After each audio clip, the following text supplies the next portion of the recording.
Farming in the Cotswolds isn't just my livelihood, it's my passion. My father, Joe, passed on to me a love of rare breeds. He taught me pretty much all I know. Working here isn't just a job, it's a way of life. But farming has a funny way of biting you on the backside.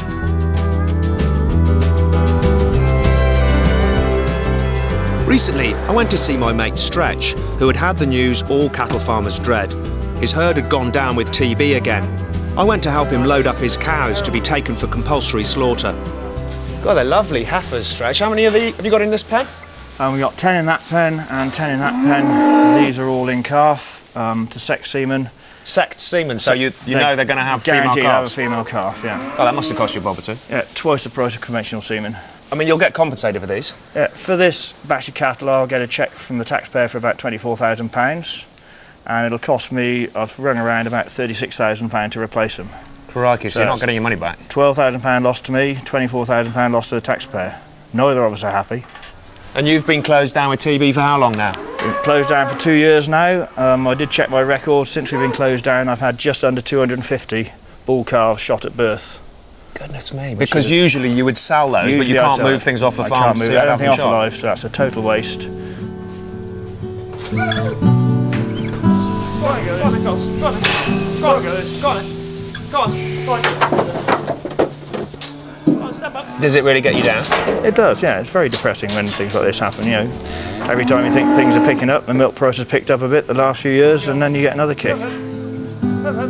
Stretch is one of the hardest working farmers I know, and there just doesn't seem to be any justice when it comes to this awful disease.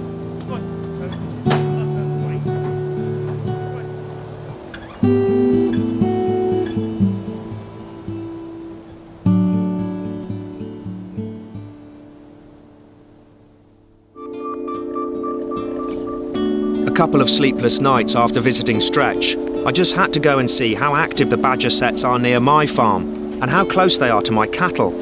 DEFRA say that there is no proven single source of tuberculosis, but there is plenty of evidence to show that badgers, like cattle, can carry and spread bovine TB. Badgers are an important part of Gloucestershire's wildlife, and I like to see them, you know, particularly if I'm with the children. It's really exciting. But there is a correlation between badgers and TB in cattle, and there's an awful lot of them. I'm taking care where I step, as I don't want to disturb them. Here we are, this is a classic badger set. Huge working here, lots of soil that they've dug up. I should imagine there's a big family of badgers or two living in this set. And this one's quite close to my cattle sheds, where the badgers will be foraging in the winter for spilt cattle food. And the badgers can pass TB to the cattle, and you know, the cattle can probably pass TB back to the badgers. But also, you know, deer carry TB as well, and I've got plenty of those on the farm. It's a real mess. Unfortunately, a solution to this situation, if there is one, won't be found overnight.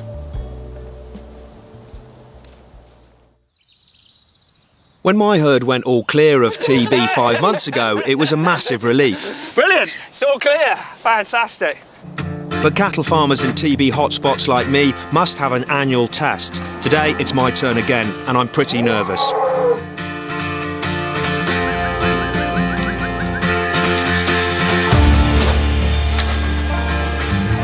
Three days ago, Jill, my vet, injected the cows on the neck with a TB inoculum.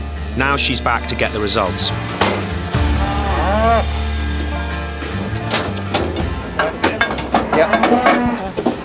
This is a little Dexter steer. This was fine, although there is lumps there. The top lump is much bigger than the bottom lump, so that one passes. Great, okay. So Jill goes along and feels where she inoculated them to see if there's any lumps. If there's lumps there, she then has to measure it, and if the lumps are big, they may be a reactor. All okay so far? Yep. While we're getting the cows in, I'm also treating them for worms and parasites and giving them some extra minerals to keep them healthy.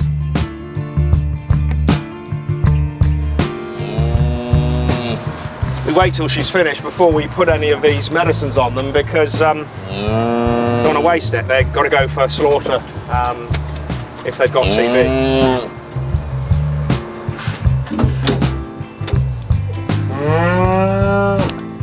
like it.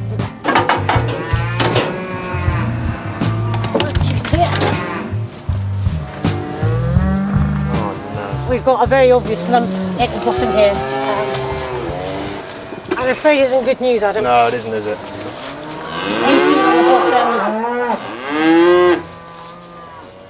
Very little thickening on the top. There is just a small increase on the top. There's 10 on the top and 18 on the bottom, so I'm afraid that was a That's reactor. a reactor. Measurement. 18 on the bottom. 10, 18. So that means we've got TB on the farm again. This animal is a cow in calf, as you might. Yeah. In calf cow. She'll have to go for compulsory slaughter. We won't be able to send any breeding animals off the farm now until we've had 2 clear tests, both 60 days apart, and that is it. You know. Oh. Sorry. Right. Oh well, I won't worm her, but she's going to have a throat cut.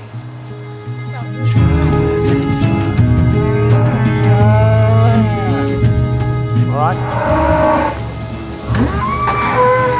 I'm going to measure that one. The news goes from bad to worse. One of the babies has reacted. And this is the top one there. So the top's like a P and the bottom one's like a plum. Yeah, afraid so.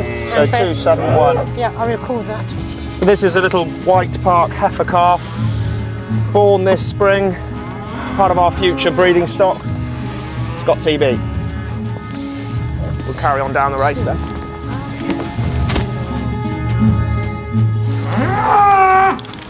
Red marks the spot.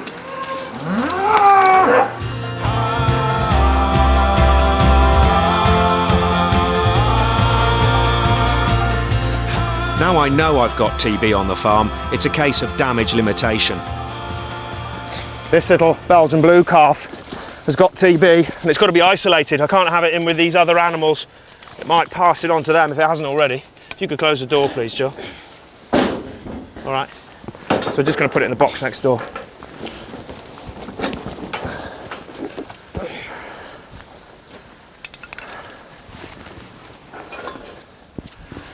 This animal would have been ready for beef in 2 years' time and worth somewhere between 800 and £1,000. Compensation-wise, we'll get 300 or 400 quid.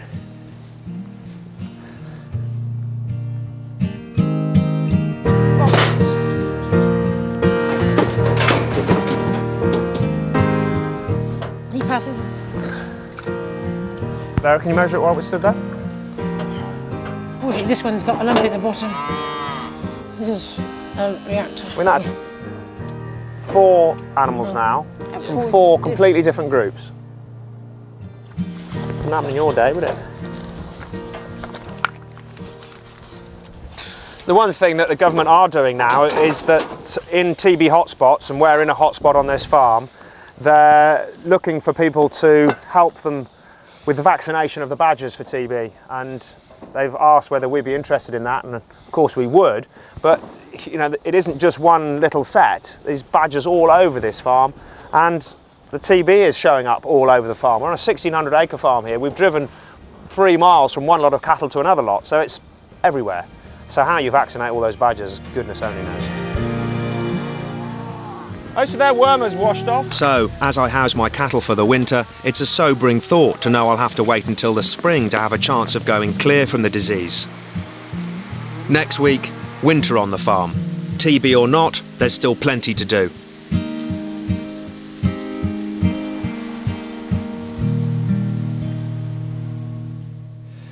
Now, a heartfelt thank you to